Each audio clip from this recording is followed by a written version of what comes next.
Emërimi i personit që do të udhëheq me Ministrinë e Integrimeve do të bëhet brenda muajit dhjetor, por kjo nuk nënkupton që brenda këtij viti do të ndodhë edhe riformatimi i qeverisë. Nënkryetari i Partisë Demokratike të Kosovës, Memli Krasniqi, nuk ka dashur të flasë për emrat që do të udhëheqin me Ministrinë e Integrimeve dhe Ministrinë e Mjedisit, nga se ka thënë se ende nuk është vendosur për këtë gjë. Planet tona janë që së paku ato plotësime të nevojshme për funksionimin e plot të nëzëmët edhe të Ministrisë së Integrimit Evropian,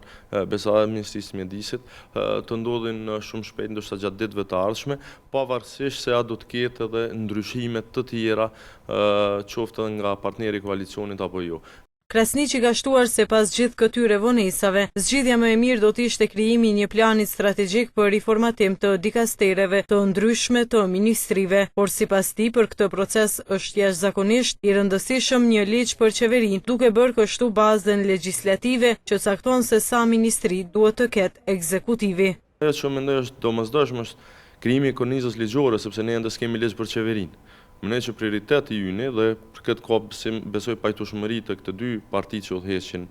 koalicionin, PDK dhe LDK, duhet ta miratojmë ligjin për qeverinë, i cili do të krijonte një kornizë legale për sa i përket funksionimit të qeverisë, i cili do të jepte edhe parametrat se cilat dikasteri janë domosdoshme dhe cilat mund të ndahen, bashkohen e kështu me radhë, do të caktonte një limit, ndoshta atë numrit ministrive dhe tek pastaj do të ishte mundshme që të krijohet një koncept qeverisës edhe për sa i përket numrit të ministrive dhe për sa i përket dikastereve. Këshilltari politik i kryeministrit Mustafa Faton Abdullahu ka thënë se është duke u punuar në ligjin për qeverinë, i cili sipas tij do të ndihmojë shumë për të bërë riformatimin sa i përket zvoglimit të numrit të dikastereve. Abdullahu ka thënë se duke pasur parasysh punën rreth ligjit për qeverinë, nuk do të ketë vonesa për riformatim. Me tani nuk ka pas ndryshimet kësaj natyre, këtë përveç tjera duhet ndërlidhur edhe me ligjin për qeverinë në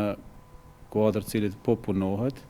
dhe mendojmë se ky ligj në të ardhmen e afërt do të jetë ndihmës për të bërë edhe riformatimin konstruktiv sa i përket sidomos zvoglimit numrit dikastereve. Ka mbetur vetëm edhe pak kohë që më jep drejt them se po, nuk mund ta precizoj saktë kështu, por duke pasur parasysh edhe ligjin cilin e përmenda, besoj se nuk do të ketë vonesa të tjera për të bërë riformatim.